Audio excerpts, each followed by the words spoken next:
This for the niggas and bitches and niggas who be hitting them switches and pulling them triggers, who be crumbling weed and rolling them swishers. Keep on banging on corners and drinking that liquor. Keep that thug shit real when you fucking with me.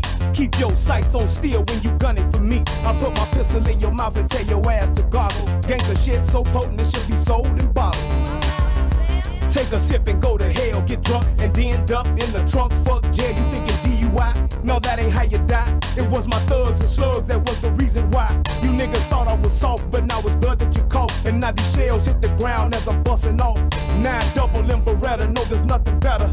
Tear the flesh in your chest and now your shirt is wetter. Me and this wild wild together like we husband and wife. Cause gangsta shit ain't just a song, it's a way of life. We are the thugs.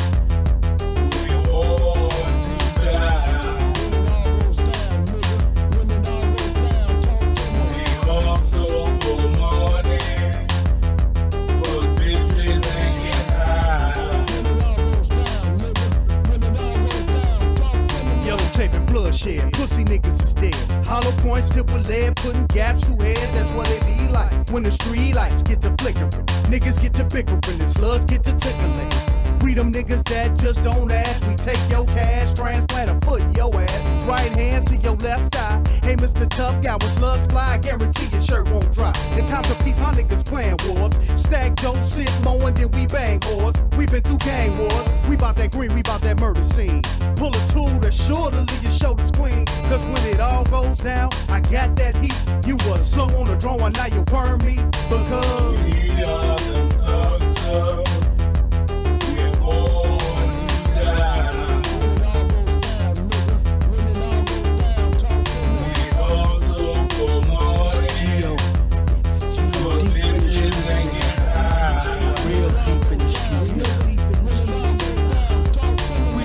Y'all niggas ain't shit but wannabes, it's love. But not for my fucking enemies, it's blood. For my niggas, I was shorty bleed my blood. For my niggas, I was shorty bleed. It's Geo, the same nigga that was ready for war, ready for fame and everything it had in store. And I ain't changed, I'm still on the block with my dog. Smoking weed, busting shells, leaving the block for the fall. For my niggas who didn't get to see me achieve. Some died over beef and some died over greed. I'm smoking weed, I'm trying to get rid of the pain. Lord, please bless me to continue my thing. I'm from the streets, and it's been a hard knock life. I'm in it deep, and that's why I don't think nice. I don't sleep, and that's why I don't like lights. I hold heat, and that's why you won't blink twice. We are the thugs. We're born to die. We also for money, for bitches and get high. What y'all wanna bang with me, bust them things with me? You little bitch ass niggas can't hang with me. Why be the hood of the no good? Breaking your studio niggas down to the flow wood. I'm here to check the game, nigga, respect the name. Or I'ma pull my 4-5 out and select the brain, inject the pain, and leave you for the news to cover. Another victim of Mac Lover, wild motherfucker. Y'all ain't never seen a motherfucking street like me. Ballin' from the Midwest, bringing heat like me. So niggas make way, cause I'ma bring it to you hard. No mercy on your mark, so bow down to my facade and feel the pressure. A real thug from the streets, we do what we wanna do. Nigga, fuck the police, I'm the mouth of madness. Bringing the pain and the sadness, I be the baddest. Smoking niggas to the ashes, Alpha and Omega. Spitting raw from thug data. Dark as Darth Vader with the strength of the creator.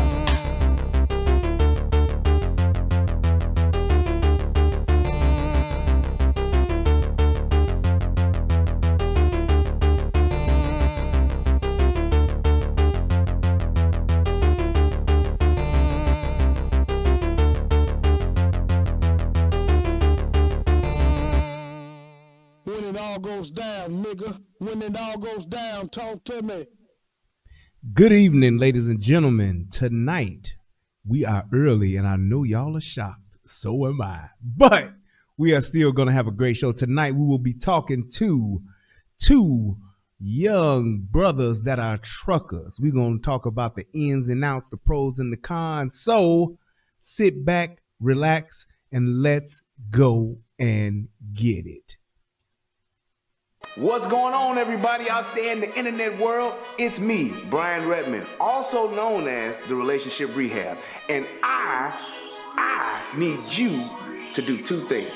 What are those two things? Subscribing to both my channels. I need you to go to the Relationship Rehab, subscribe to that channel, and then I need you to go to United Guns of America and go to that channel. Now you may be asking, why would I do that, Brian? Because it's two of the hottest channels on the internet. Come over there, give me your thoughts, give me your opinions, have conversations, because that's what it's all about. We talk about some of everything: politics, relationships, guns, law enforcement, community stuff, anything that's happening. I'm willing to have a conversation about it, so come on over. You don't got nothing else to lose, and you ain't got nothing else to do. So come to my channel, subscribe ASAP, and join in on the fun. Twice the entertainment, 2 channels, twice the fun. Come on and have a funky good time with your boy. Peace, and I'm out. Yeah, man. Ladies and gentlemen, let's get ready to rumble. Yeah. I don't ever remember feeling like this. But I'm out here in these YouTube streets. So I want you to get your fingers. I want you to get your Get those likes up. I want you to check me out. And I want you to check me out. Get ready to do this. It's the relationship we have. Like, share. Let's go. So come on, let's take a ride. Let's subscribe to United. What's good, everybody? What's good? Just click that link and listen up to what I'm telling you. It's the relationship. Click that link Yes, sir. right now. And of You know course, what I I'm saying? forgot It's to your chat, boy, so Brian Rabbit, and, let's do I that. just want y'all to subscribe to my channel. You know what I'm saying? I want you to let me know what you think. I'm gonna Alrighty. talk about some things. You can talk about some things, and we can do boom. our thing. Bam. You know what I'm saying? I mean, it's all about having a conversation, right? I mean, if we can't talk to come each other, on. then I mean, what are we really here for? I want y'all to be able to just come. All right, y'all. I just wanted to get a good intro going there. Had to get some last minute things together. But nevertheless, we are here. And yes, it's 7:39 and I'm live. I don't know what's going on, but hey, I guess these two guys here are so great. They bringing out the best in me. So that's why I'm here. I'm here to talk to two of the best truckers out there trucking in the trucking game. I got my man Dr. B and Mr. Night Train. Matter of fact, I'm just gonna go ahead and dive right in. I'm gonna let you brothers introduce yourselves. Tell us how long y'all been driving. Tell us your names and tell us, a little bit about what y'all do. So whichever one of y'all want to go first, I'm gonna take y'all off mute and go right on here, brothers. Go ahead, B. Well, I'm Dr. B. My name is Brian, but better known as Dr. B. I've been out here in the trucking industry now for about 13, 14 years. Love what I do, but it's interesting to say the least. All right. And then my man Night Train, go ahead, sir. Yeah, I'm Night Train. My name is Derek, but my handle's Night Train. And I've been trucking for a good 20 years now. That's what's up. 20 years. I know it's that long, brother. That's what's up. Well, I guess my thing is Night Train, he hit me up about doing this show. And it's a show that, I only know a little bit about trucking. And he wanted to come on, have a show with him, and this your brother, right? Yeah.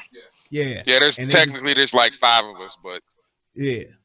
All right, for sure. And it was just a thing of just him wanting to talk to us about trucking. I said, that'd be quite interesting.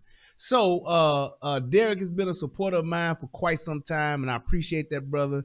And he had a great topic. So I was like, man, let's do it. And we finally got things together and set up a time, and here we are. So these two brothers have taken out time out of their schedules to talk to us from their trucks. I got a few questions that I want to ask them, but they have some things, a couple of topics that they want to talk about. And if you guys got any questions in the chat, please let me know. Hit me up, shoot them to me, and we would try to get to those and get them, see if they can address them. So one of the biggest reasons why I wanted to do this show is because I believe that truck driving, as well as some other industries too, this is one of the biggest industries and one of the most important industries that we're not really a part of as black folks. we not really own this thing like we should be, because there's a lot of money to be made out there. And I think that it's just a thing like it's an awareness thing. A lot of people don't know, how much a truck driver can make, whether you just driving a truck independently or whether you got your own trucking company. I mean, the possibilities are endless. And it's like I see a lot of young brothers, well, not a lot of young brothers, but I see a lot of us black men getting into this at a very late age. They in today, late 30s and 40s, and then they just now getting into the trucking game. And it's kind of difficult when you're doing that, especially when you got families. You got 4, 5 kids at home, you hopping out on the truck, driving long distance, gone for 6, 7 days out the week. That could be quite hazardous to your family, and it could be a strain on your family. So I wanted to do this show in hopes of just that, and that can actually lead into my first question. But just in the hopes of that, a lot of us younger brothers can see this as a very viable option to make a lot of money and to be able to take care of themselves and their families, but while they're young, so that when they are older, they can transition and have a lot more freedom, a lot more leeway. I know quite a few brothers that are actually truckers. A couple of close friends of mine, a couple of my so-called brothers that I've known for 20, 30 years. They are truck drivers now, and it's just one of those things. My nephew's a truck driver. I don't know if he's watching. He might actually be out driving, but it was just one of those things to where I think a lot of young brothers don't know how to get into this, and a lot of the young brothers don't know why they should get into this. So if either one of you guys can take that question and just briefly just tell us, how did you get into it, and why did you get into it, and how can some young brothers get into trucking? Well, I actually started off with driving buses. Like buses, in all honesty, is my first love. Okay. I Nitrate, have a can you very wait? Hold on, Nitrate. Can you move your camera over just a little bit so we can catch your face? Yeah. My man. All right, that there better? you go. Yeah. Perfect. Yeah, because I'm actually about to I'm about to start my shift Yeah. here in a few minutes. Yeah, and I see you got. I got to acknowledge, you got your red light special hooked up going on there. I don't know if you driving or if you No, out there waiting on somebody to yet. come see you. not yet. I'm actually about to I ain't got start my no shift, OnlyFans, so I can't do no lot lizard show. I can't do that show. So I see you got the sexy trucker vibe happening, but I'm glad you're going out on the road. So go ahead. But no, actually, this is actually how I ride. My truck is. I put a lot of money into it. I got lights everywhere. Got lights all inside. I got lights all over the truck. But that's just my thing. But to the initial question, my first love was buses. Okay. Reason why I'm not driving buses now is like I don't keep it 100. I don't like people. I don't. Yeah. And it's definitely not what it used to be. People annoy me. I like being out here by myself. On my own. Loner. And yeah, I'm a loner basically.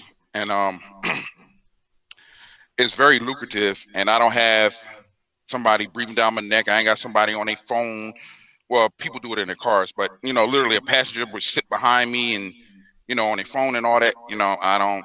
No. So I actually end up getting into trucking, and I fell in love with it. I couldn't see myself doing nothing else, and I'm not one for being local. I like being out on the road. Yeah. Okay. I love being on the road. So that's where I'm at with it. Okay. I guess B, you can take over. What about you, B? Well, for me, it's a combination of my uncle was a truck driver. My uncle Richard, rest in heaven.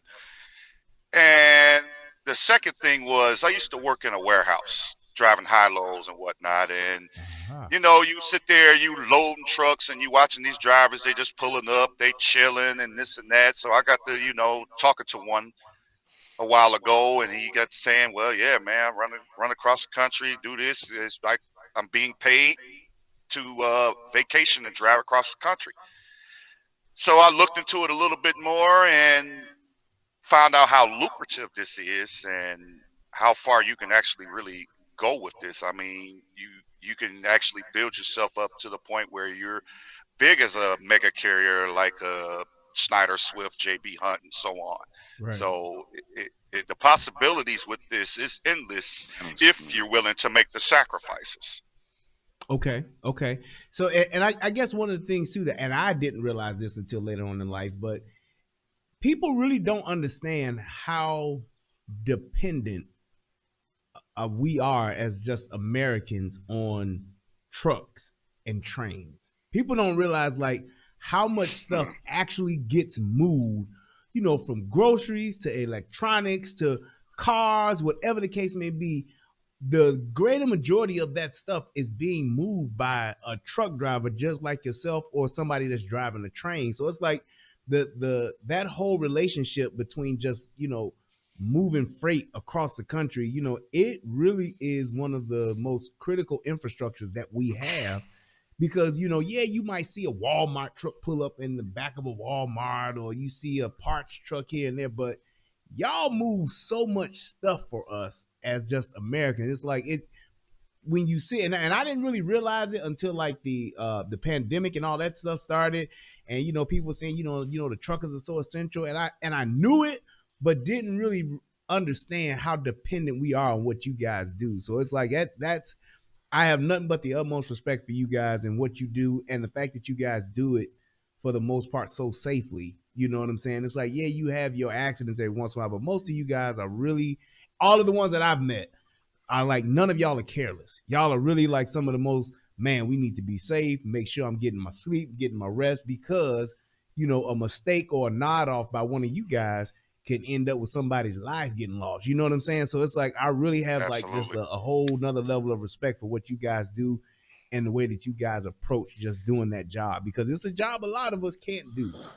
But you guys seem to very well be cut out for it. You've been doing it, 13, 14 years, and you've been doing it for over 20 years. So it's like, I just want to just say that real quick, just say salute to you guys, man, because I really do appreciate it. But yeah, sure.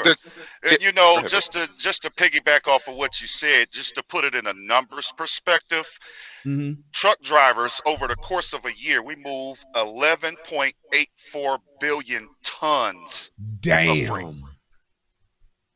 Damn. So with 11 point, let's call it rounded, 12 billion tons of freight per year. So if you bought it, it was on a truck. If you're wearing it, it was on a truck. Right. If you go into the store, everything from that Gucci outfit to a pack of blunts. Right. It's on a truck. On a truck. You're right. You're right, man. Yeah. And it's like, and I guess we take it for granted because it's been around for so long. But it's like, if you take all the trucks off of the road, there were no more trucks. People don't realize you would have to go to a goddamn train yard to get your stuff. It's like, y'all get it from point A to point B. And it's like, we'll see you out there driving. We'll see it going by. I'm like, oh yeah, but you don't know what's in it and what's getting it. Like you said, from a package of blunts to a washer and dryer, all trucks. Mm-hmm. It's all trucks. All so trucks. It's like, man, that's really like what he said. Everything you have gets put on a truck. Everything, your car, your house. Your house didn't get there on its own. Yeah, the supplies didn't get there. The truck brought it. Yep. Everything you have. Even literally, if all trucks stop, when they move in the trailers, the double wides and stuff like that, truck. Yep. It's like it's all tied in at some point. Yeah, it's like if all trucks were to shut down today, this country would come to a screeching halt come Thursday. Wow. Yep. Wow. Yeah, that's crazy. And I'll put something even deeper on you. The gasoline trucks, they can be the only ones to stop, and that'll stop all of us. Yep. Yeah, you're right. Yeah, that gas, man, I'm telling you. So, like, let me ask you this before we get into the question. So, like, when you see truck drivers and you have people that drive, like, chemicals, like gas, or they driving chlorine or whatever that case, just those hazardous materials, and then you see regular guys driving, just like regular stuff, your regular Walmart trucks. And then you see guys driving like a regular, like, box truck. And then you have guys that drive like those big windmill parts and big cranes and stuff like that. Are those different licenses, or is that all just one? They're different endorsements. They're endorsements, yeah. Okay, Different endorsements. Okay. So tell me a little bit about that. Like, what is it? Do you have to like pay to get those endorsements, or do you have to have so many driving hours, or how do you get? How is it possible for me to become? I don't know if you call it a master driver or something, to where I can drive anything. Yes, Yes, it is. Mm. Like for instance, I pull a dry van. So all you really need to pull a dry van is your regular CDL Class A license. Okay. I also have I have a tanker endorsement because Okay. sometimes I'm able to pull a tanker, or you might get loaded with liquid totes, and it'll feel like you're pulling a tanker. So it's a different. The vehicle handles differently depending on what you're pulling. Okay. And I'll let Night Train tell you more about what he does. So wait, what's a liquid tote? I gotta ask that. What's a liquid tote? A liquid tote is something like, okay, your washer fluid that you get at the gas station, or you might see in a bucket. Okay. You get the little squeegee there. Yeah, yeah. They come in huge liquefied totes, Okay. and you get like 12 of those in the back of a truck. And let's just say some jackass cut you off, and you got to slam on your brakes. Where you slam on your brakes, then you got all that liquid that's rushing to the front of the vehicle. You're not going to be able to stop because, physics says we're going to go. Go to keep going, right? Yep. We're going to keep going. I don't care if you lock them up. You're still going to go. Yeah. Wow. Okay. So it takes a lot of skill to operate one of these 18-wheelers. Yeah. Okay. So then let me ask this question. So when you want to talk about the hours of service and speed limiters. Tell me about that. Well, the hours of service. Every truck driver, because you got bus operators like, Greyhound and Megabus, they operate under hours of service as well, but it's slightly different than what they operate under versus what we operate under. We operate under hours of service where you have an 11-hour rule, a 14-hour rule, and a 70-hour rule. Okay, can you explain that to me? Sure. The 70-hour rule is basically that's the maximum amount of hours that you're allowed to be on duty in a week. Okay, so like a work week, like I got a 40-hour work week. Y'all got 70. Yeah. Okay. We can only work 70. You got 70 hours before you have to basically take a day and a half off, which in the industry terms is called a 34-hour reset. Okay.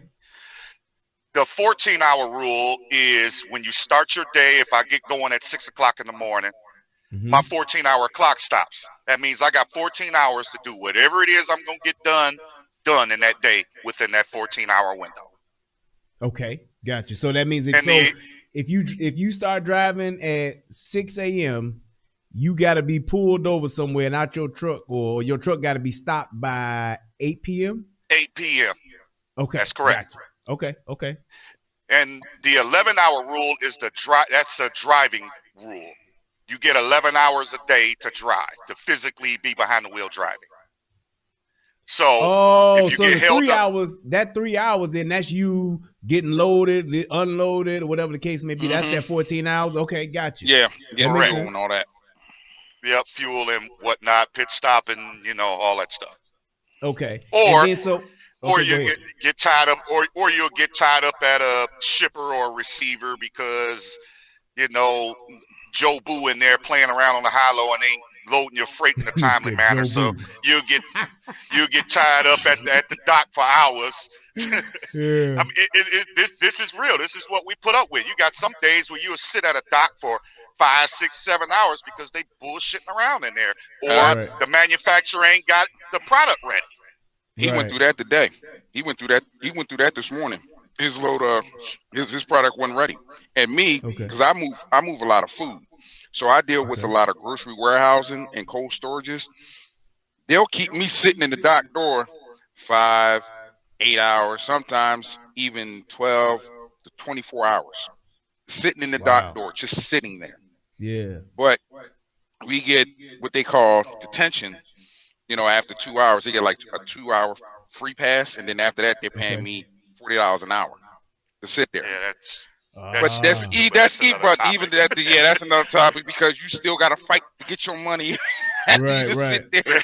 It's a lot of politics and bullshit in this industry. I mean, don't get me wrong, I love it, but So let me ask this, because it's a somebody lot of put in bullshit with it. yeah, somebody put in the chat saying you'll be in violation if what happens if you do break the 11-hour, 14-hour, or the 70-hour rule? How do you get caught essentially, and then what are the repercussions of that? Well, Okay, it really depends on your line of business. Mhm. Me, I'm an owner operator. I'm leased to a carrier. So if I go over my Likewise. 14 hours or my 70-hour, that carrier is gonna say, "Hey, why did you go over? What happened here?" Well, you're gonna get your finger put in your face. You know, you shouldn't do that because if you get pulled over by an officer, which is true, if you get pulled over by an officer and you don't have a legitimate reason, i.e., unforeseen bad weather or something like that, yeah, you get a Right. big fat ticket and you get put out of service for 10 hours. Oh wow. Okay. So I was gonna ask that. So if you get pulled over, police officer sees and says, "Hey man, you're you driving in violation of whatever rule." Does the police officer have the right to inspect your log at any given time? Yes, they can. Absolutely. They can literally pull us over for no fucking reason at all. Yes. For no fucking reason. Unlike in your car, they have to have probable cause. With us, Yeah. they can just pull up behind you, throw the lights on, and pull you fuck over. Yeah, I knew that. Yep, I just wanted to we're gonna do a level 3 today, which is Yeah. basically a paperwork check. check. Yeah. Yeah. I knew that. I just wanted to say that so people can like understand that, because a lot of people think you can't just pull me over. You know how we are. You just can't pull me over because we love not knowing the law, but it is different for truck drivers. We can pull a truck driver. Well, I say we, I used to be a police officer, but you can pull over a truck and say, "Hey man, I want to check you out, buddy. Let's see what's happening. Let's check your paperwork. Let's see how long you've been on and all that kind of stuff." Police officers can do that. I personally have never done it. I've never been on the road with somebody that's done it, but I have seen, every time you see somebody pulled over in a truck, don't mean that they did something wrong. It could just be a police officer or a trooper or somebody doing an inspection. So yeah, cool. That's I'm pretty glad, much I'm glad what we touched on that.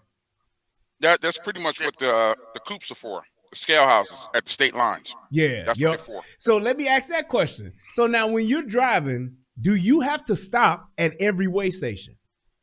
Supposed to. If it's open, If yes. it's open, yes. If it's open, you gotta stop. You gotta pull in and get weighed. All right, that's good to know. For the most part, yeah. Yeah. Now the next question is, because I know this ain't true, do you stop at every weigh station that you go? Hell no. Hell no. They hit that horn. Bop, bop, I'm gone, buddy. No, but Y'all no. next one. On a serious tip, I have a bypass system called DriveWise. So it's basically a weigh in motion system where they'll weigh you at highway speeds going down the road. Oh, and if you wow. get the bypass on the, it's an in-cab type of a system, or on your iPhone or your tablet or whatnot. It'll just pop up. If they want you to pull in, they'll tell you to pull in. If they tell you to go ahead and bypass, they'll bypass you and you ain't got to pull in there. Wow, I did not know that. Wow. Yeah, that's good stuff. And that's why, like, if you see some, you pull up to some of the coops, you go by them, you'll see some trucks going in, you'll see some trucks keep going. That's because they have the system where they can just bypass. Just bear with me. I'm starting my night. Yeah. Go ahead. Yeah, so let me ask this. So tell me about, I guess, speed limiters. What is that? It's your fucking, excuse the language. It's your fucking government trying to put most of the big carriers, like B said, me and Brian, we're both owner operators, so we can pretty much go as fast as we want. They're trying to make everybody be governed where they can only do a certain speed. Like, give you an example.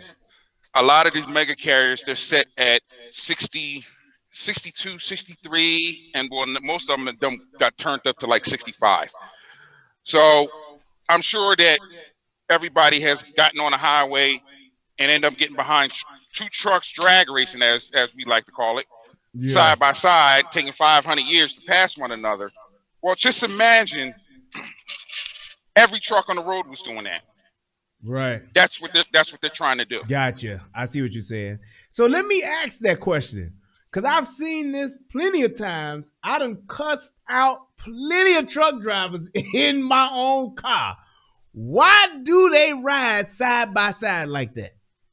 Literally, because they're governed. Because one truck it might be governed at 65 mile an hour, and the other one might be governed at 64.3. Yep. So why won't he like slow down a little bit and just Because get behind? Because us truck drivers, they're dumbasses, or we just arrogant asses, and so I am right. In front of me, we the me too first, no, me first, motherfucker. That's how it is. That's exactly. I said, now see, I'm driving behind them. I'm like, see, these guys on some. No, I'm in front. That's exactly what they're doing. I'm not gonna let him get in front of me. I have always said that, and now we're getting confirmed. That's exactly what they're doing. Boy, that's what it is. Now, it's not always that way, but most of the time. Most of the time, yeah. And like I said, we deal with it ourselves because I'm wide open. You know, this is my shit. Yeah. So my truck is not governed. It's just like B, he's not governed. This is our shit. So we deal with the same shit, just like you guys do in the cars. If you don't get the fuck out my goddamn way, I'll be going. I go the fuck off. Yeah, he goes up. Man, it's a sight to see, I'm telling you. Matter of fact, because I got, as Tommy would say, I got my Red Bull watermelon. I got to turn to a nigga tonight. that whole nigga come out. Chicago. I got to go to Chicago tonight. Shout out to my boy Tommy. He got that watermelon Red Bull, boy. I tell you. That's what's up. I'm like an hour outside of Chicago. I go through the shot tonight. I'm on my way to Boston. Oh, okay. So I got another question too. So, to the aspiring truck driver, some young kid somewhere that may be watching this, and they're not sure if they want to get into this or not. What would be like your advice to them to say if they should or they shouldn't? What would be like just a couple of check boxes to see if it's cut out for them, or if it's something that they should just not get into? Okay, for me personally. The first thing I look at is depending on, the person and how old they are and whatnot, if they got a family. If you got a family, this is not for you. You're a homebody, this is not for you.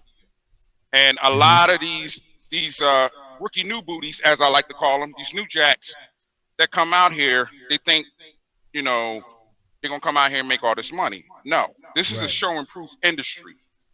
Okay. You got to work. Your first year or two, you ain't making shit. You ain't making nothing. You're going to make chump change because you got to show and prove what you can do out here. And a lot of people come out. A lot of people come out here thinking they're going to make a bunch of money, and they don't. Not in the beginning. Right. So like how you said that first week, that first year. Hold on 1 second. So like you said that first year, you really not going to make any money. When you're talking about making your bones or putting in that work. What is that time frame like? Is it 3 years, 5 years? What is that time frame like to where you start actually making money? In all honesty, after your first year. Okay. But you need that. In all honesty, you need that first year or two. You need to learn how to drive this machine. Right. This is not no car. This is 80,000 pounds. You need to learn how to drive this truck. You got to be able to maneuver it. It looks easy. Like I said, you just see us going down the road. So, this motherfucker just sit on his ass and just drive. Yeah, okay. Yeah, you can think that. Yeah, we drive. But again, right now I'm heavy because the majority of the loads I pour are heavy because I move food. I am 43,000 pounds. I'm grossed out about 70. I think I'm about 78,000. Wow. Estimate. That's how heavy I am right now. But that's a norm for me. I always pull heavy. Yeah. Okay. What were you about to say, B? Motherfucker's not going to stop like a car. But go ahead. Yeah. No, what I was going to say is what we call in chump change, the starting salary in this industry now, I think is at about $45,000 a year. Okay. And that's not, and in my opinion, that ain't bad for a young guy. You talking about some young guy, 20, 21 years old, no kids, no house, no responsibilities but to themselves. No. That's not bad starting out.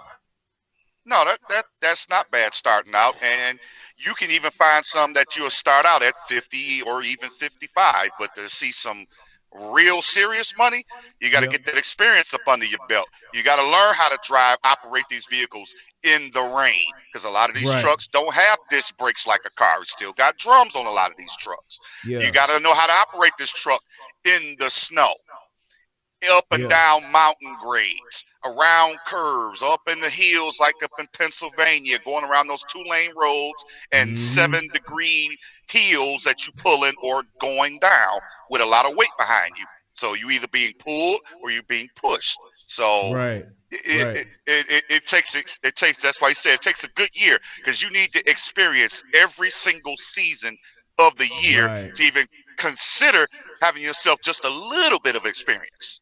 Because Gotcha. there's a lot of places in the country, especially up in the Northwest. A lot of places, like, it'll be 70 degrees at the bottom of the fucking mountain. You be wearing shorts, because it's happened to me a couple of times. It'd be 70 degrees and you be at the bottom of the mountain. It'd be a beautiful day. Shit, you at the top of the mountain, it's 20, and there's 2 feet of snow on the ground. You know what? And that just reminded me two quick stories. One time, me driving, when I was living in when I moved from Chicago to Michigan, I used to drive 94 all the time. And I can remember I can remember driving in the snow and seeing that one dumbass truck that fly. I'm in a SUV and I'm doing like 50 because it's snow out there. It's a whiteout. Ain't no salt or nothing out there. And I see a 18-wheeler flying by me doing about 70, 75. And literally maybe 15 minutes later, I'm driving and I see them red lights off into a ditch and that truck and that load and everything just sitting over to the side where he done ran off the road. And I'm driving by like, rookie. Like, look at that rookie. Like, and even my nephew, I don't even know if he watching. In his first year, he wound up going into a ditch driving on 94. I said, boy, better slow down now. He was like, oh, yeah, I learned my lesson. But that was just one of the things that I've noticed, and what you're saying to really confirm what you're saying. I totally agree with you. You do need to have that year, maybe even 2 on the road, getting in that different climates, getting in them different seasons so you can learn that truck. I totally agree with that. Yep. Oh yeah, you see, you reminded me of a story bringing up 94, because I'm from Michigan, also from Detroit. Okay. Oh, okay. And this was a couple of years ago. I was coming down 94 going towards Detroit, and it was about 30 degrees when I left the truck stop that morning, and I get into about the exit 31, 32 area, ground dry. Get to exit 34, it's a sheet of ice. It was so bad where I couldn't go no faster than 3 miles an hour. 3. Because if you went any faster, you lost it. And you say you've been in Michigan, so you know, like I know, they like to come and salt the roads way after the fact. Right. Two days later, now you see the salt. 2 days later, after everybody done flipped their shit, went down the ditch in the water and everything else. Man, I said that that was one of the biggest things that I've noticed about Michigan and Illinois. It's like people, I personally was one of them. I took the Chicago infrastructure for granted. I can clearly remember when we talked about snow in Chicago, the trucks was already out, hitting the streets. So by the time they started talking about the snow, and by the time the snow hit, it wasn't even a problem on the roads because everything was already salted.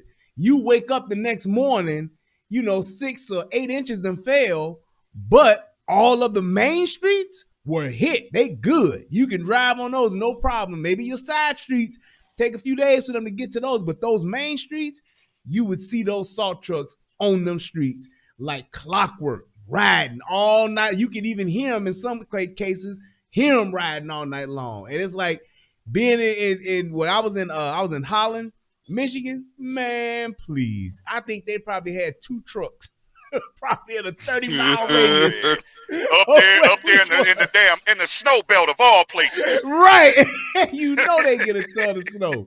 It's like, man. So I totally get that. But let me ask this question too. What's the difference or the benefits as opposed to driving long distance and driving local? Somebody asked that in the chat. Woo! More money Well, running over the road, but each his own. yeah, it really Yeah. depends because running local, if you really want to, you know, drive a truck and go home to your bed every single night, local might be for you. Okay. However, You gonna Yep. work for that running shit? local, you're going to work 12 Yeah. to 14 hours a day. And the Wow. most you're probably going to make as a local driver is in the neighborhood between $28 and $35 an hour Okay. Gotcha. Okay. But versus again, running over but the again, road. go ahead, B. I was gonna say versus running over the road. Now, me personally, I run regionally. I run like a tri-state area: Michigan, Ohio, Indiana, Illinois, some Wisconsin. Yeah. So I leave my house. I work 5 days. I go home at the end of the week. Right. But Okay. I also can go out here and I'll clear $800 to $1,200 a day working regionally. Wow. Okay. Gotcha. So it's pretty much a thing of just being wanting to how often do you want to be home? How much money do you Mhm. really want to make? So you can make enough to barely to get by yourself if you're driving local. But if you're really trying to have some things, you want to get out there on that road. That's pretty much what you're saying. Yeah. Uh, But I pretty mean, much, it's 'cause- yeah. But again, those are for the people who want to be home, who got a family, who wants to sleep in their own bed. And I don't knock that. Each his own. Right. It ain't for me, but there's a lot of people come out here, and the first thing that they want to do is go local because they don't want to leave. Yeah. Because people don't realize the big sacrifices that we do out here. Right. I got a 7-year-old son. I'm literally just got divorced because of my job. But that's another story. She knew what it Yeah. was when we got together because I was already doing it. Right. For sure. And I'm sorry, I have a strong passion for this. I'm not giving this up for nobody. Right. Absolutely. Nobody. Absolutely. I totally And then agree plus, with that, man. I look at it like one complaining about the money. Does I make good Yeah. money? Right. But again, that's like I said, that's for the people who want to be home every day. Which again, I don't knock it. Go home and sleep in your Yeah. own bed. But you're Yeah. literally, when you get off of work, this is what you're gonna do. You're gonna go Right. home, you're gonna eat, and you're going straight to bed, and you're getting back up 6 hours later to do it all over again. Yeah. You still ain't got no life right. except right. for on your days off, Right. which is Okay. like, on the weekends maybe, depending on who you work for. yeah. So let me And ask this versus question. me, Go ahead. No, go ahead. I was saying versus me running regionally, I leave my house on Tuesday. I'm back at my house on Saturday. And I've made more money. I've gotten better sleep because all I got to do is leave the front of the cab, go to the back of the cab, go to bed, get my eat on, whatever, Right. say hi to the wife and whatnot, and get up and do it all over again. At least I get a full 10, 12 hours of sleep staying on the truck for 4 or 5 days.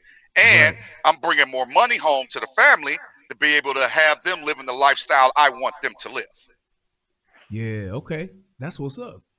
So let me ask this: when you talking about, let's just say I'm young Brian, I'm 20 years old. I said, fuck that college debt, and I want to get out here to the trucking game but I'm really not sure about it. So I go and I start driving local, and I'm driving for a company. What's the normal time frame for somebody who's starting out? Because I'm kind of using the question that Top Notch in the chat asked. Well, stated, he made a statement and it made me think about this question. What's that time frame as me driving as a new guy, driving locally because I want to be home because I'm still trying to do me, and getting to the point to where I'm owner operated? How much money do I need to save up so that I can get my own truck and do my own thing? What does that time frame usually take? And like, how much money do I need to have saved up to do my own thing? Ooh, that's a loaded question. Yeah, you need a lot of money. That's number one. Go ahead. There's several ways to approach it, but Okay. to go the cash out thing, first and foremost, let me speak on the local jobs. Because you're not going to go to trucking school and come out of trucking school and get in a local job. Only about It 10 does- to 15% of people Yeah, will do that. it does Because happen. a lot of them, it Go does ahead. happen, but not very often because Okay. most of these companies want you to have at least a year to 18 months of over-the-road experience. Okay, gotcha. Good to know. Good to know. That's good stuff there. See, I didn't know that, and I'm glad you explained it because that definitely sheds some light to it. So if I'm starting out, I'm gonna start out on the road. It's just like you said, it's a very small percentage that don't, but the majority of us are gonna start out on the road. Okay. The majority of you got to pay your dues. On the road, with me being on the road, paying my dues.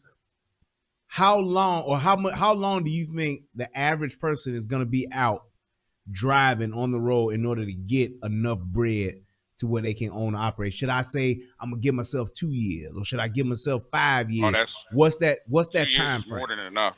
2 years is more than enough. 2 years, more than enough. Long as you ain't stupid with your money, 2 years is more than enough. Okay, so I can start out driving. Young, especially if you're young and you living in the truck. Oh yeah, 2 years is more than enough. Yeah. So you should make that commitment to the truck then. Make the commitment to the truck. Drive open road, take them long rides. 2 years, I'm owner operator. Now I get my truck. Do I go and try to buy the brand new best truck out? Do I get a hoopty, or do I get something that's mid range? What should be my truck driving price? I mean my truck purchase price range. It depends on what you're trying to do. There's so many different avenues in this industry. It really is. There's a lot of different things that you can do. It all depends on what you're trying to do and that kind of thing. Go ahead, B. My personal recommendation. Yeah.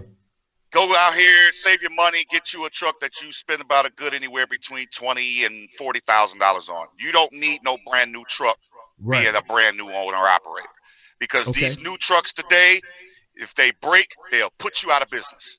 Yep. There it is. See, this is why I'm glad I'm doing this. I'm telling you, man, this is why I'm glad I'm doing this show, because I don't know about this shit, but we got two brothers here. We got Night Train and we got Dr. B, and they are really dropping some real jewels on how, the pros and cons, how to get into the truck driving business and how to make that money. Because a lot of people, I'm telling you, man, don't know this. And the ones that get into it, especially us, the brothers, we get into it, and a few black women that's out there, we get into it, but we get into it so late in the game, and because we don't have no knowledge droppers or no mentors like that, it's like they learn this along the way, and they learn this by a bunch of, essentially stumbles and falls and mess ups. So it's like, I'm glad that y'all are really like just dropping it and telling us what to do, the do's and don'ts. So it's like, some of these young brothers out here can go ahead and get into this and really, really, really make a good life for themselves and not make all the mistakes that so many have made. So thank you for that. I appreciate it. Sure. Oh, thank you for having me. Now, see, with this industry and becoming an owner operator, because most drivers, they come out here, that's what they want to do. You got very few that want to be a company driver and stay a company driver, which is nothing wrong with that, because you got places like, just using Walmart as an example, or UPS or FedEx, that you go in there and you'll make $70,000, $80,000 a year. Some of them are making 90 and 100 as a company driver with the full benefit package. Now, see me, I don't do well with authority, so I'm running my own business. Ain't nobody gonna tell me what the fuck to do. I'm doing my thing. Fuck off. That's right. Now, fuck off. Now, mind you, we're both leased to companies, so we still have certain rules that we have to listen to and obey. Right. But we're stubborn. I tell my company, kiss my ass. This is my shit. I pay for it. Yep. But that's good. But that's good though, because I mean, you want to. I think most of us want to be in a position to where, I don't mind, following some guidelines, but I want to do my own thing. I don't want to be micromanaged. I don't want nobody telling me what I got to do, telling me where I got to go. I want to kind of do my own thing. I remember my nephew, he was struggling with that. He had started driving with a company and was driving for them, and he was new, but he realized like they was giving him all of the shit routes. He was working all of the holidays and all that. And I had to tell, I said, hey man, this what you gonna do. This what you gotta look forward to unless you gonna get your own. And I think, and he's in the process now of doing that. But I think that's one of the things that actually, like, he had to learn it the hard way. You got somebody telling you, nah, man, we need you to drive. Somebody else, old Lou, he ain't driving on 4th of July, so I need you to drive, man. We got to move this shit, And it's like he had to learn it the hard way, but now he's like, man, I'm going to get my shit.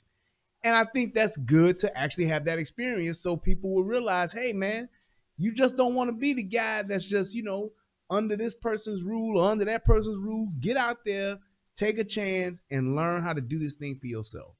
So I definitely Exactly. I can attest to that and see you guys why are you saying what you're saying. So see me personally, I did the company driver thing. I've been an owner Yeah, me too. operator since 2012. And I got 1 foot halfway out the door getting my own operating authority where I'm the motor carrier. Okay. Where So I what done does got that rid of mean all being the the bosses. motor carrier? You said Being what? the motor carrier is okay.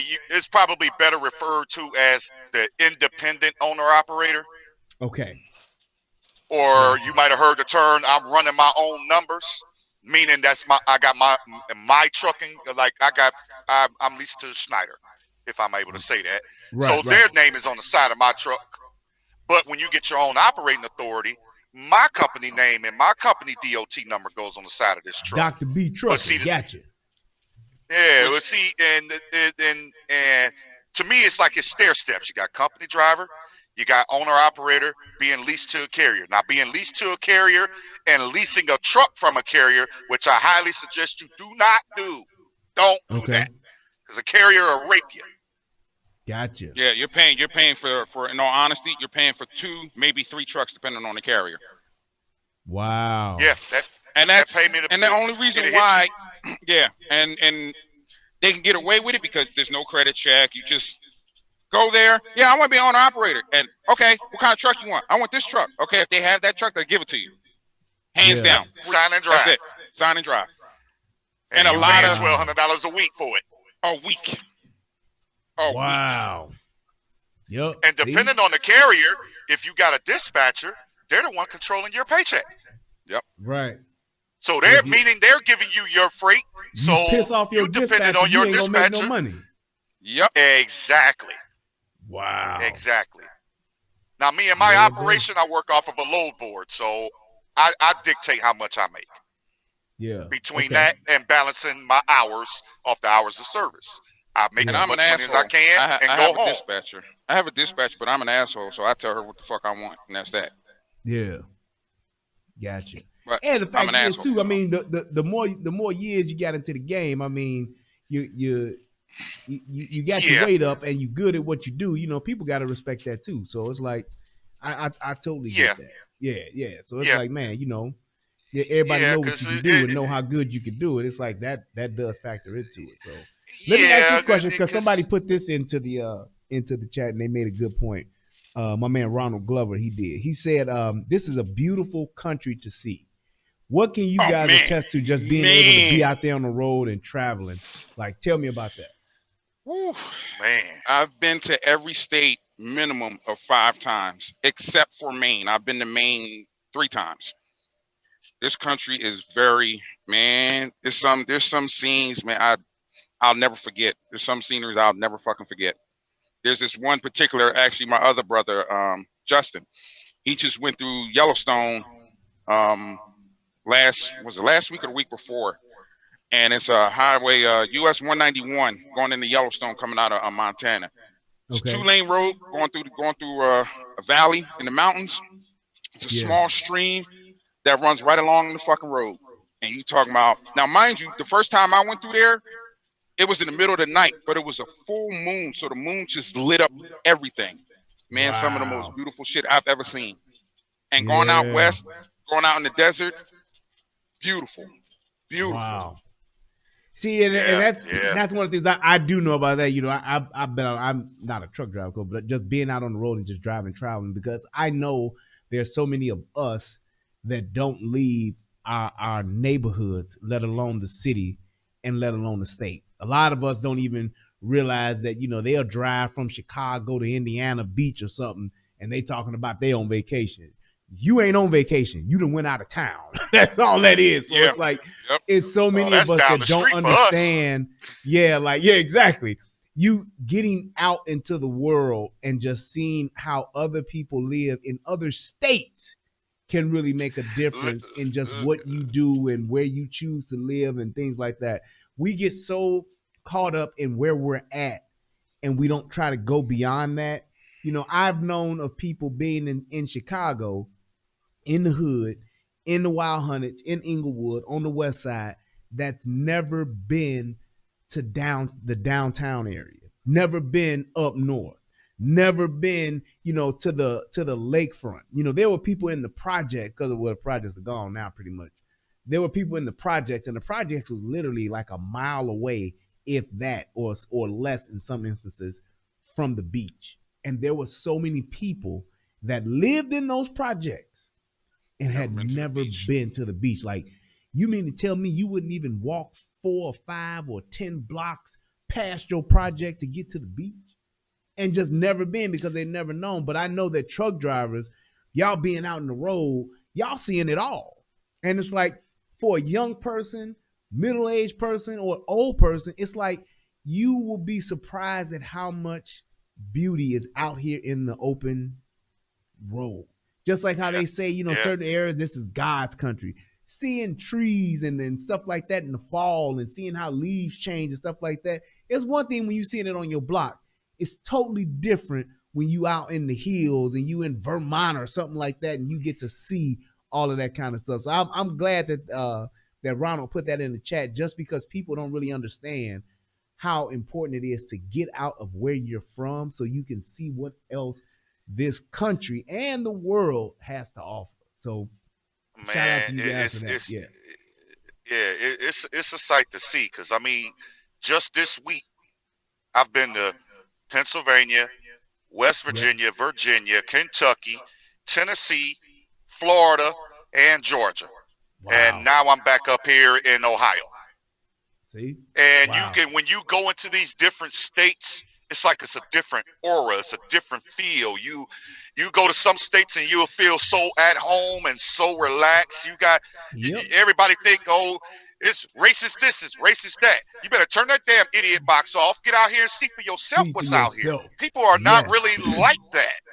You got some people that are just as friendly. Man, it's so many people that said that about me moving. When I moved from Chicago to Michigan, and it was like, everybody's like, man, what's in Michigan? I was like, my girl is there. My future wife is there right now, so I'm going to be there. But it was like, Michigan was a different experience. It wasn't better than Chicago per se, but it was just a different experience. I'm glad I was there. I got to see how other people live, made some, some good relationships, met some good people. And it was like just seeing that difference in how people live, what people do, where people go, what people eat. That matters. And it's like, when I moved from Michigan to Texas, it was different for me for Texas because nobody that we knew or was family ever lived here. And only a handful of people we knew even visited. So everybody was saying just that. Man, this racist down there in Texas. I'm like, man, racist? Look, I love fucking Texas. As long as they making pistols, as long as they making AR-15s, I ain't worried about nobody being racist. No clan or nothing. Because I shoot fast and I shoot well. I'm like, man, please. And it was like, I knew because I had visited here several times, it wasn't what people thought it was. So when I actually moved here, it wasn't what I thought it would be. It was even better.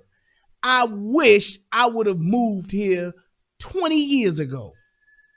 I was really gonna say, they can't pry you out of that state. Man, I'm telling you, you can't get me to move.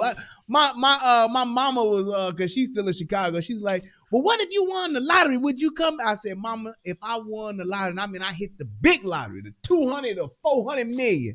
I said, at best, I would buy maybe a condo in the high rise in Chicago. So when I do come visit, I can just stay there. I said, but other than that, I'll never move back. My license being changed, never happened. It would never, ever happen. It's just like, now the only thing that I can say Chicago has that I have not seen or come close to matching anywhere else in the world is food. I don't care being in Jamaica, being in the DR, being just everywhere I've been, Mexico, Michigan, anywhere I visited, Florida, all of these places I've gone to, that food in Chicago is second to none. There ain't nobody touching that food. New York, that New York pizza vibe and all that ain't touching Chicago. But I am so thankful to be able to have gone out so that I can have the experience. And that's one of the things that trucking will give a lot of people who are broke, who ain't got no money. I say the same thing about the military. Y'all young brothers, young women that's broke in the hood, ain't got a pot to piss in or a window to throw out of, go to the military so you can see the world, get a trade, and get some type of benefits of being a veteran. It will open up doors for you for the rest of your life. And this is definitely one of those vehicles, and that's why I'm so glad that we're here talking about this. So I did have one other question. When you're talking about getting a truck, is it best to purchase or lease? Because I saw somebody mention that. A couple people mentioned that in the chat. What's your opinions on that? It's best to purchase. Purchase. Purchase and lease. Okay. Now, if you can take that leap of faith and lease, but I will only tell you, there's my personal experience. The truck that I currently own right now, I leased it, and I paid it off. Gotcha. There's a lot of leasing going on out here that you cannot buy the truck at the end. Okay. A renter, it's a renting renter shit. truck. Yeah. Okay. And there's even models that they're saying you can purchase it at the end, but about time you get done paying the lease off, truck's no good. Yeah. Right. So you literally you just rented the fucking truck. Right. Like you did a budget or U-Haul joint. So go ahead, just buy you one. I get it. Yeah. If you able to do it, buy it outright. Don't spend you about $35,000 on a good used truck, and go out here and make your money. And as your business grows and you feel like you able to afford that brand new truck payment, because when you get in a brand new truck, we talking about $29,900 per month for that payment. Right. And then trucking is very volatile, meaning it works off the economy. If the economy is up, the freight rates is up. If the economy is down, the freight rates go down. The thing is, can you survive while the economy is in the toilet? Right. Gotcha. Can you drive that truck smartly? Because just because the posted speed limit say 75, don't mean you get out here and do 75. 75. Because like I do. You're going to pay for it in your pocket. Yeah. Like I do. B would definitely vouch that. B will vouch that. I'm not a fan of fuel mileage. I don't give a shit. He don't care shit about no damn fuel mileage. But what I will say about him is he go out here and he gross more than enough to afford that fuel bill that he burn up. Right. Even though a lot of other drivers be like, well, that's more money you could have put in your pocket. No, I don't look at it like that. Once the load's on my back, as quickly as it got on, as quickly as it's got to get the fuck off, so I can move on to the next. That's my philosophy. That shit don't work for everybody, okay? Actually, it really don't work for a lot of people, but it seems like that shit works for me, though. That's your hustle. That's right. That's what's up. Everybody hustles different. Everybody operates their truck differently. See, I have my days. I generally drive my truck between 68 and 71 miles an hour most days, except for Saturday. Saturday, get your ass out my way. I'm running you over. It's time to go home to the wife. Because it's time to go home. Yeah. I got to go home so I can get some that, somebody asked in the chat, Kingdom Minded asked, do you guys ever take your wives out with you or your significant others, your girlfriends, your side piece, whatever? How does that work? Do you guys ever do that and take somebody out there with you on the road?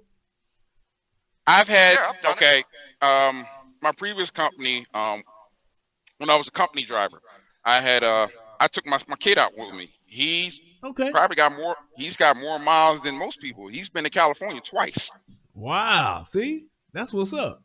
And you And know what? And just thinking about that, personally, some of my fondest memories, some of my most just memorable moments that I had with my dad was us out on the road driving, going to visit my grandmom in Memphis because we got roots down in Memphis, and just going from Chicago to Memphis or going from Chicago to Michigan because we used to drive up there too. But that was just some of my memorable moments were out there on the road with my dad. So I can imagine what that's like for a kid to be out there with his dad driving that big old truck my on the 7-year-old highway. kid, he's a trip.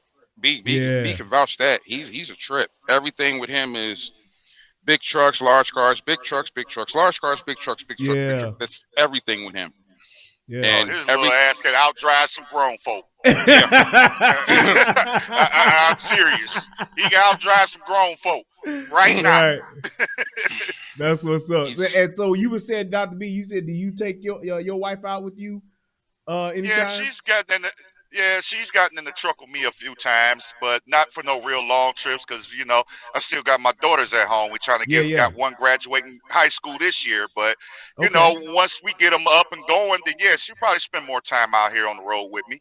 See, and I can definitely say this. That's what's up. One of the things that I do like when I drive out on the road, like I'm talking like I'm a trucker. I ain't driving shit with a car, but when I go out on the road, I like driving with my wife. We talk.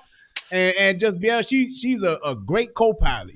She give me all my stuff I need. I ain't got to reach for nothing. I just ask for it. She get it for me. Right. She know how to keep the Yep. snacks on deck and all that. So it's like I definitely Right. love driving on the road with my wife. So You say, had her the iPad, she could DJ, and all you got to man, do is yep, ride. we put on some music or whatever. I'm like, hey, hand me them chips or give me the pop or give me something, baby. She all on. She right on top of it, So I definitely can Ain't nothing like a testify road to that. trip. That's good. Yeah. It's nothing like a road trip. Yep. Everybody I want to get on the plane. I want to hurry up get there. No, most of the Yeah. adventure is the road trip to get to where Yes. you're going. Yes, Fuck and is I'm this gonna shit? tell you that for young brothers, young men, you out there with your boys. Look, man, I know that y'all don't be thinking about it, but all you young cats, man, look, get yourself together, couple of boys, get in a car and go somewhere, man. Go and drive somewhere. You ain't gotta necessarily go down to Freaknik or go to, Miami Beach, for spring break, but just plan a trip. I miss this too. Me and some of my friends, we do a guys trip. We were doing it every year, but just with the transition of everything that's happened over the past 3 years, haven't gone. But it's like now I'm looking to to get back into doing it. I need to reach out to my brothers too. But that's one of the things we love doing, man. And it's just us hanging out, whether we just, renting a house or something or a villa somewhere and just kicking back and ain't doing nothing but talking shit, telling lies, grilling, smoking cigars and drinking, wine and Hennessy, whatever niggas want to drink. That shit matters. And it's a good way to decompress. It's a good way to get out there and just do your hold on, thing, fellas. clear your mind, all that I good can stuff. actually go this way and get around it. Oh, he in the traffic jam. Oh no, I saw them. Okay. Yeah, I see Christmas lights. He talked See to them? an Yeah, I was officer. about to say you No, got I them blue, totally understand. All right, them thank blue you. lights. Yeah, All right, buddy. thank you. But it's like that's just one of the things that's just so important to do, and a lot of young brothers don't do that, And it's like, and I definitely will implore women get together all the time and go on girls trips and whatever and all that shit. But brothers, just get out and go hang out. It ain't always about chasing down the girls and seeing how much pussy you can get in the weekend. It ain't about that. It's about just getting out and y'all just hanging together, man. And just even if one of the things I want to do is go on a fishing trip. I don't know how to fish, but I want to learn. I can put a little hook worm on a hook and throw it in the water, but just a fishing trip, just the fellas. One of the things my dad used to do, and I want to definitely do it because he always told me, hey man, you and your friends should go do this. Renting a boathouse and going out for a week or so or whatever and fishing and living in the boathouse and kicking back and having a good time. So I just wanted to drop that in because you mentioned that and we got onto the whole wives and significant others being on the road. It's funny you brought that up because me and my brothers we just came off a road trip a couple weeks ago. See? Oh, Yeah, That's what matters, man. out. We wasn't even in the truck. Yeah, we was in There you a go. bus. Yeah, see, that's what's up, man. And it's like it's so many of us that just we'll talk about it, and then you have so many that that'll do it. But then there's a lot of us that never even thought about it. See, just like my man KF504, he said, "I've never been fishing. He's 50 years old. The last time I fished, I was definitely under the age of maybe 16. I was maybe about 15 or 14 or something like that before. And wasn't like, oh, I'm going out to fish. Just was in a situation was like, hey, we gonna go down here and just throw the poles in the water for a minute, on the riverbank. That was about it. Yeah, It's like to you ain't just gotta know how do to that fish. kind of Just stuff. throw it in there. Throw it in there. It's like, man, but just getting back into that kind of stuff, I think is really important. I had one of my subscribers, she always hits me up, and she has a great question. She says, ask them why truckers don't come together and strike like before or get a union together. COVID revealed how little revealed how little they respect truckers. They kept this world moving. They should be paid much more. She says, my husband makes more in a week hauling liquid nitrogen, goddamn, and CO2 than some make in almost a month. Yep. So what do you think about that? Well, okay. Yeah, there's a couple things. Go ahead, B. You got some. Let's see. The only union that partially represents truckers is the Teamsters. Right. And, okay. Yep. And they. I'll just leave it at they. Okay. Yeah. And you got a lot of guys that would rather do. They don't want no collective bargaining. They want to do their own negotiating. That's why a lot of us are owner operators. And that's brought me to, and that was that topic about the PRO Act, where they trying to. Yeah, that'll drive into that. It basically, they already got it passed in California. It's called the ABC test in California, where they tried to classify drivers as independent contractors or employees. Now, I became an owner operator because I didn't want to be anybody's employee. I'm my own employee. And trying to group me in with y'all fucking a union. Come on! Goddamn. Fucking are you fucking serious? All right, go ahead, man. Yeah, in Chicago. I'm muted. Yeah, but being an employee and doing all that collective bargaining, see, a lot of people don't want to deal with that. A lot of people like unions. I personally don't have anything against the union. I just prefer not to be a part of one. I figure I have my own mouthpiece. It served me well all the way up to this point of my 39 years, and I will continue to go that way. And see, being your own motor carrier, being your own boss, I'm going directly to the source and say, hey, okay, you want me to move this load from point A to point B. This is the dollar amount that I want. 8 times out of 10, I'm going to get that. Or you can find another truck to put it on because I'm not moving it. Gotcha. Okay. You got a lot of drivers that want to operate that way. Kind of like an each his own thing and what you want to do. So I totally get that. I totally get that. Right. Yeah. And then like the person said, truck drivers are not respected. And it's sad because I'm not trying to put us on a pedestal with the military, but we kind of operate like the military. Yeah. And like we said, we're not protecting and serving, but y'all are responsible for it. No, there's a level of service in that. There's a level of service in that. There's a huge level of service in it. Y'all are definitely responsible for a lot of shit that happens in our areas. And see, I guess the thing is too, just knowing and understanding about infrastructure and how important that is. Having the experience I have in IT and stuff like that. I know what infrastructure is and how important infrastructure is from an IT perspective. And I can translate that to y'all and what y'all do. It's like that shit matters. Like it ain't just people don't realize, like how we said earlier, if all truck drivers said we ain't driving, fuck it. Everything's gonna stay where it's at. Ain't nobody moving nothing. They have no idea what that impact would be on our way of life in a matter of That's true. days. They have no clue. That's true. People would have not even thought about that. You know, the same truck driver you blow your horn at or you flip off or whatever, you cut off or whatever, that person could have such an impact on the things you take for granted in your life on a day-to-day basis that you never have that idea or that thought in your mind because we've gotten so accustomed to that because of what our infrastructure is like, you know.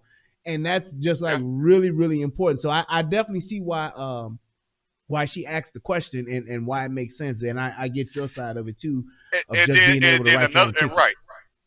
Right, and not only that, and see, and if the government has their way, you got a lot of owner operators that's leased to carriers. You actually have more of those than actual independent ones.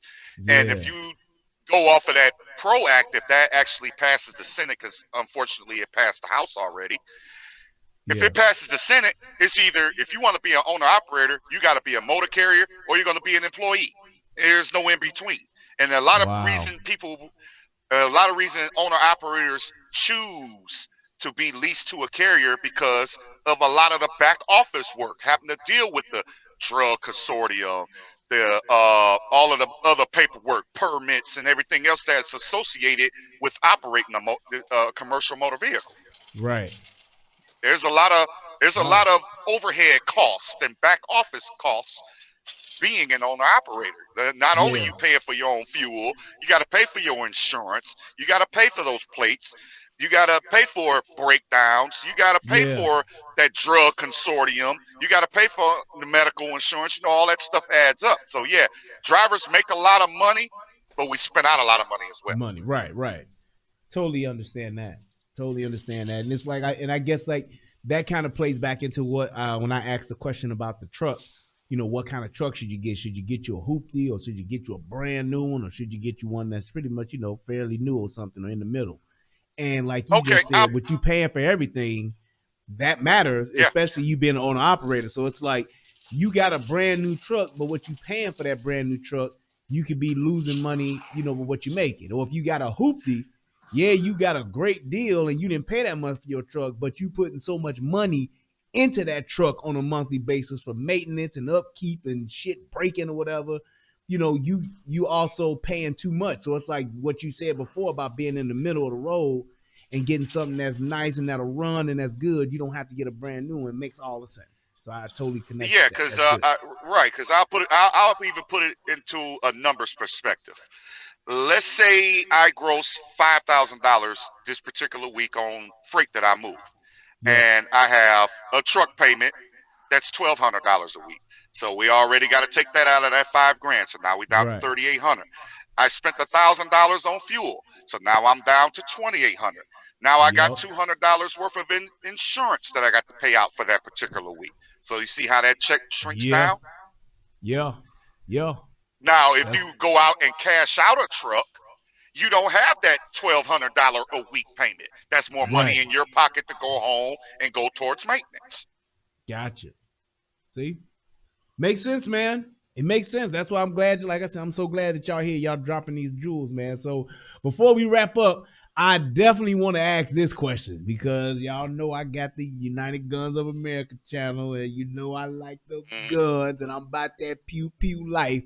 So I got to ask this. Do you guys conceal carry, and should you conceal carry? As a whether you're a new guy or a guy that's been in the game for 20 years, what are your thoughts on just being a truck driver and actually, you know, conceal carry and having a firearm?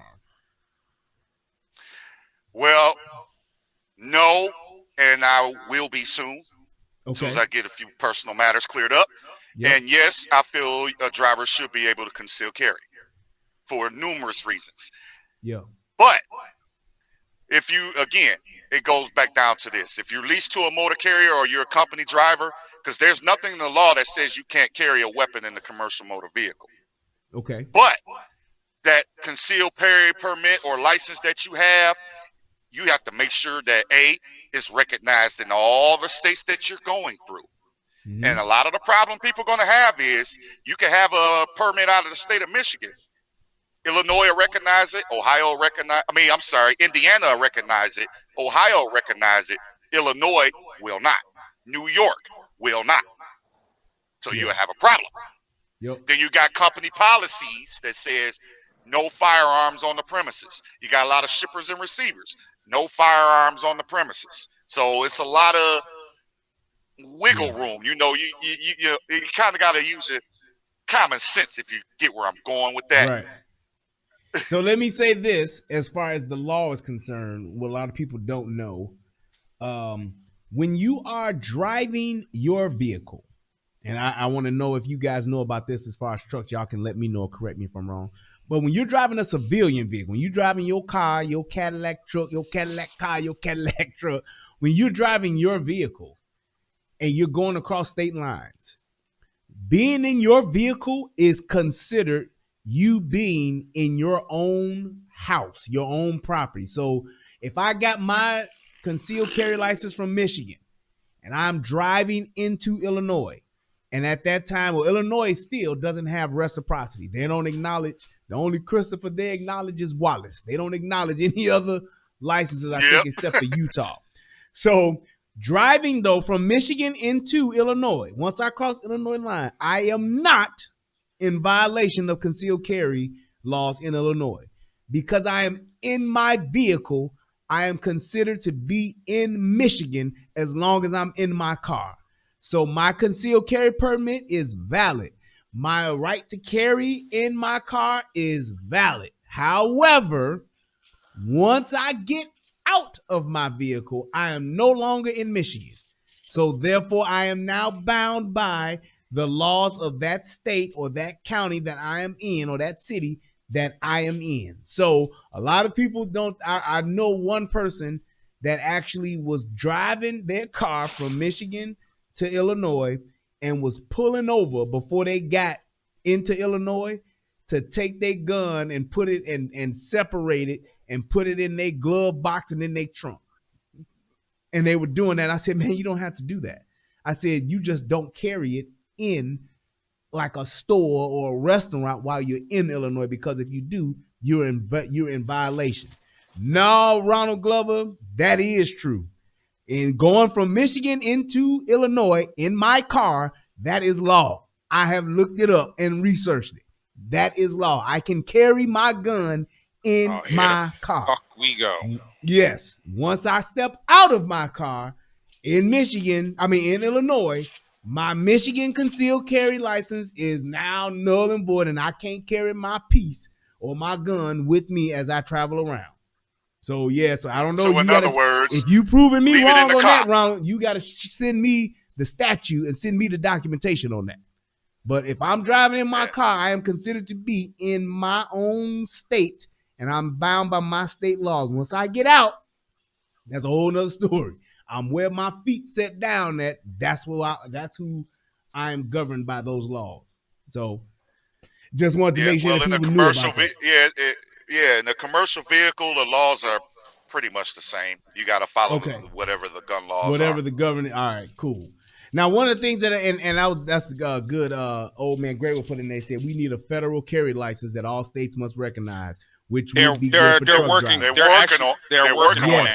They are working on it, and that old racist, evil Donald Trump was one of the main ones pushing for it for us to have a universal carry license across the country, so we won't have to deal with that stuff, and it will be reciprocity everywhere. And my thing is this: if our country can come together and they can pass laws for us, for police officers to not follow these particular rules, and they got all these different rules they can come up with for police officers and all that stuff, the George Floyd Act they trying to pass, all that kind of stuff, they can damn sure pass a law that gives us universal carry across our country, because Second Amendment is a right, not a privilege. And we should not have to go through all of this red tape and all this rigmarole that we have to go through in order just to come to carry what is rightfully ours to carry. We have a right to bear arms. So I just definitely want to make that statement and say that. Well, we need to remind our congressmen and women and senators of that, because a lot of them you know, they're the ones that's saying yay or nay. So us as the people need to let your representatives know how you feel about that Second Amendment so they can act accordingly. Or if they don't act accordingly, you know, you got that beautiful little voting ticket. Vote their Yep. ass out. Get somebody in there who you need, who you want to Very get in true. there. Very true. Very true. Well, man, I definitely think that we had a great show, great conversation. I will ask each of you, what is it that you would want to leave? What would be your final thoughts or your final words about everything? What's that thing that you want everybody to know about what it is that you do before we get out of here? So whichever one of you guys want to go first, go ahead. Don't fucking tailgate me.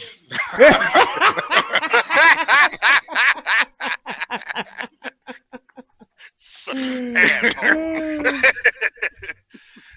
Oh man, yeah. Well, yeah. Leave space around trucks when you're out here traveling around them, because as much as you guys don't want to be around the truck and you want to hurry up get around them, honestly, we don't want you around us. We want you to go on and go about your business. And as far as getting into this industry, if you feel like this is something that you really want to do and want to pursue, do it. By all means, do it, because the money is there. However, you gotta work your way up to it. Mm-hmm. You're gonna work for it. But there is green grass at the other end of the tunnel if you pursue worth it. It's worth it. It's worth good stuff, man. That's good stuff. Yeah, And I hope that some young brother, and for those of you who watching this, y'all got nephews and maybe even a few nieces or whatever. Y'all got, young sons and stuff like that, young kids. This is a profession that you can get into where you can actually do a good job. I'll be done in a couple minutes, sweetheart. Where you can make a good living, you can earn some good money, take care of yourself, and once you put in that time, take care of your family, and it will definitely, benefit you. So I'm really excited. I'm really glad that you guys, took the time out of your schedules to come on and do this show. I'm glad. Thank you, Night Train, for coming up with the idea of doing this show. This was awesome. Well, actually, it's because of you when I forgot what show it was, but when you had brought it up. Oh yeah. You had touched on the industry for a brief second, and that's what kind of triggered for me to say something. That's what's up, man. Well, I'm glad that worked, man. That synergy came through and we got it together, man. So that's what's up. So my last question would be this, and this is what somebody put into the chat, which I think is extremely important. And somebody also said, new drivers, please buy a CB radio. I love the CB when I was a kid, so definitely I think that's worth it. Young cats out there, get y'all a CB radio, Jack. You can have a lot of fun. It'll it's save informative. your life. Yes, and there you go. It's very informative. Absolutely. So that's definitely thank you, Mr. Chips Hadley, for that comment. Yeah, because a lot of these pileups is because drivers, God damn it, because a lot of these drivers don't know what's going on up the road because they ain't got no radio on. That's what's up. So we definitely do that. And my last question would be this before we wrap up. Champion asks, he says, ask the truckers how they maintain their physical health and their mental sanity. Because I could definitely attest to this. One of the conversations I had with my nephew, he put on a good 60 pounds from when he first started to where he's at now. And I've been talking to him about his physical health. Nephew, if you hear me, you know I'm talking to you still. But also the physical side and also the mental health side too. Just being able to, to keep you cool. Don't be yelling at people like Night Train do. He be ready to fire on somebody because they. But and in all honesty, me yelling, I know they can't hear me, but it makes me feel a whole lot fucking better. Better. You getting it out. That's your release. Yep. I feel you. Wait, Steve Harvey said it best. Cussing is good. It's good. For the health. But yeah, so if you guys could touch on that real quick, just how do you maintain your physical health and how do you maintain your mental sanity? Well, me personally, I'm a very finicky eater and picky eater, so there's a lot of stuff that I don't eat out here on the road because a lot of the food out here is very bad for you. So my brothers make fun of me because they be like, yeah, nigga, you only eat once a year. Shit like that. Because I'm very, he probably ate Wednesday. Yeah, because I'm very finicky about food. And that's because I see how a lot of this shit is made. So Yeah, because you're in the industry. Right. yeah. Yep. I know what they putting in the shit. So I'm very funny about the food. And as far as mental, Yeah. yeah, I done picked up a very bad one. I ain't gonna say picked up, but I've been smoking for years, and that Okay. actually keeps me calm because That people out nicotine here, fix. because you'll fucking lose it out here. You really Yeah. would. Like this fucking moron in front of me, but you'll lose it out here. All right, So Dr. B. go ahead, babe. Well, me personally, if you could, if I could bring food from home, I'll bring food from home. Try to cook Wow. it in the truck, but Awesome. sometime, yeah, because I'm equipped with refrigerator, pots, Yeah. pans. Get up in here, cook up a little bit. Or you got them days you want to splurge on it. And as far as like exercises, you can easily get in the middle of this cab, do some push-ups, do some sit-ups, get out on your Yeah. steps, and do a Okay. little exercising. And going about 8 laps around a truck and trailer is actually walking a half a mile. Wow. There it is. Just circling around this truck. Yeah. So or if you pull into a truck stop, everybody likes to run to the front because they lazy as hell and shit. Right. Go to the back in the corner. Walk Great. all the way up there. Yeah, that's good exercise. You walking from your Excellent. truck all the way in there and walking back. That's plenty of exercise on top of you having to, if you're a flatbedder, tarping that Yeah. load, cranking them dolly legs. So you're going to get your exercise. A lot of the truckers' weight sits in the gut Yeah. because you ain't doing shit but staring out the window all day, smoking Right. cigarettes or whatever, eating. You can't help it. You get bored. You're Yeah. only missing the music for so long. Right. That makes sense though. I So- mean, that's practical, makes sense, and it's very, very doable. One of the things, let me shout out my brother Black. One of the things that he did when he was out on the truck, he had his dog with him. He had a Doberman, beautiful gray Doberman, beautiful dog, and named Django. He shout out to Django. But he take him with him out on the road with him, and he had little Kong balls and stuff like that. So because he would have to go out there and let the dog use the bathroom, all that kind of stuff, he would take the ball and throw it around, play with him, you know what I'm saying, run around with him. But he would let him, take him for a walk and all that kind of stuff. So he got exercise that way too. So man, that definitely makes sense. He had his road buddy with him, and you go out, you got something you gotta go do. That gets you out of that truck to where you just ain't going to the bathroom and going back in. You got to take them out, so you might as well walk around with them and stuff like that. Throw the ball around. It's doing something. So and that also helps you as a driver, so you don't, you getting out of that chair every few hours, at least stretching your legs, because you got drivers like me and Night Train. We'll get in the truck and get in that spell, and we'll look up and 8 hours that went by and we ain't got out of that chair. Yeah. Right. Makes sense, man. But I know people like, how the hell you sit in the chair for 8 hours and not go to the bathroom? Well, you develop trucker's bladder out here. Yeah. Wow. And I didn't even know this. learn- Somebody put in there, said Ronald Glover said they got a super cab, comes with a fridge, sink, microwave, pots, and pans. I didn't know that. They're the ones that are really, really long and really big. Got the big boxes on the back of them. Those are super sleepers. Yeah. They're literally Those are houses super on sleepers. wheels. Wow. Yeah, because you got people that actually live out here on the road. Yeah. They literally live on their truck, but they got their bed, they got a full kitchen, a full bathroom right there on that truck with a shower. That's crazy. with the shower. Now I've never seen like the inside of one of those, but now I'm gonna have to Google that after I get off the show and see that. That's insane, man. That is insane. or what? Hey, you right there in Dallas. Go to GATS in August. Yeah, It's the Great American Truck Show. Yeah. Man, They have I could imagine all that stuff on display.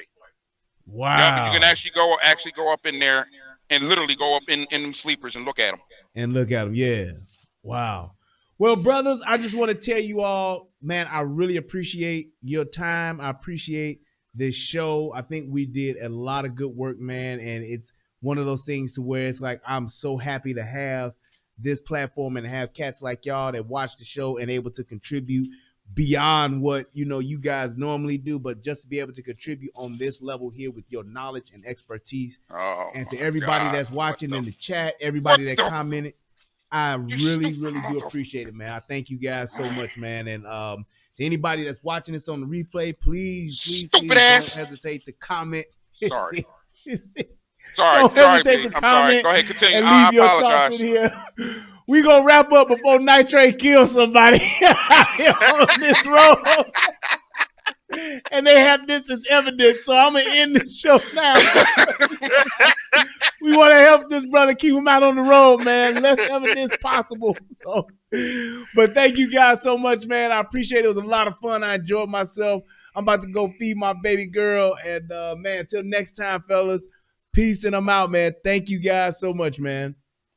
Yeah, Thank thanks you, for having man. us, brother. Yeah, and also I want to give a shout out to everybody that donated. Thank you, Charmaine. I appreciate it for your question and your $30 you hit me with. Thank you to Kenyatta Minifield. Hit me up with $20. I appreciate that. And let me check everybody over here on the Cash App side. I do want to make sure I shout y'all out. Let's see here. My man Ronald Glover hit your boy off with $5. He says, great show. He put in shoe, but I'm sure he meant show. And my man Illa Dre hit your boy with $4. Said, thank you for the informative content. Thank you, man. I appreciate you guys. Y'all be safe out there. Y'all keep doing what y'all doing. We appreciate y'all, man. Y'all have a great, great, great night. I may be back. I'm not sure. We'll see how it goes because I got 10 of these cheering. All right, y'all. Peace. And I'm out. Yeah. I don't ever remember feeling like this. But I'm out here in these YouTube streets. So I want you to get your fingers. I don't know what you're doing. I want you to get your mouse. I want you to check me out. And I want you to check me out. Get ready to do this. It's the relationship rehab. Like, share, and subscribe. We coming at you live. So come on, let's take a ride. Hit subscribe to United Guns of America. Just click that link and listen up to what I'm telling you. It's the relationship. Click that link right now. You know what I'm saying? It's your boy Brian Redmond, and I just want y'all to subscribe to my channel. You know what I'm saying? I want you to let me know what you think. I'm gonna talk about